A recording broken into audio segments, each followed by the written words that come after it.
అందరికీ నమస్కారం. Welcome back to our channel. ఈరోజు మన కిచెన్లో ట్రెడిషనల్ స్వీట్ పాకం చలిమిడి చేద్దామా. ఈ స్వీట్ మా సైడ్లో చాలా స్పెషల్. ఆడపిల్ల వాళ్ళ అత్తారింటికి వెళ్ళినప్పుడు ఖచ్చితంగా మా సైడ్లో ఈ స్వీట్ ఇస్తారు. ఇది ఒక సెంటిమెంట్ స్వీట్ అని చెప్పొచ్చు. మా అమ్మ కూడా ఖచ్చితంగా నాకు ఈ స్వీట్ అనేది కడుపు చలువ కోసం ఇస్తుంది. ఇప్పుడు నేను చెప్తున్న మెజర్మెంట్ మీరు కూడా తీసుకుంటే మీకు పర్ఫెక్ట్గా పాకం చలిమిడి అనేది వస్తుంది. 1/2 గ్లాస్ బియ్యం తీసుకుని బాగా వాష్ చేసి ఓవర్ నైట్ సోక్ చేయాలి.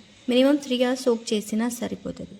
తర్వాత వాష్ చేసి కంప్లీట్ డ్రై అయ్యాక ఫైన్ పౌడర్ లాగా చేసుకోవాలి. డ్రై అయ్యాక ఒక పక్కన పెట్టేసుకోండి.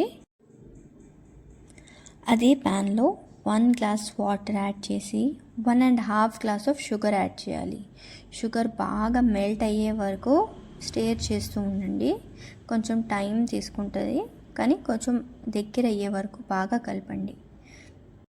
షుగర్ మెల్ట్ అయ్యాక మీకు పాకం వస్తుంది. ఫింగర్తో చెక్ చేసుకొని కరెక్ట్ కన్సిస్టెన్సీ వచ్చే వరకు చూడాలి. ఇలా చూపిస్తున్నట్లు మీకు కన్సిస్టెన్సీ రావాలి. ఇప్పుడు బాయిలింగ్ పాకంలో స్లోగా రైస్ పౌడర్ యాడ్ చేస్తూ కంటిన్యూస్గా కలుపుతూ ఉండండి. లమ్స్ రాకుండా కేర్ఫుల్గా కలుపుకోవాలి. తర్వాత మనం పక్కకు పెట్టిన ఫ్రైడ్ కోకోనట్ యాడ్ చేసుకోండి. మీరు కావాలంటే కాజు కూడా వేసుకోవచ్చు, ఆప్షనల్. ఇలాచీ పౌడర్ వేస్తే ఇంకా బాగా టేస్ట్ వస్తుంది.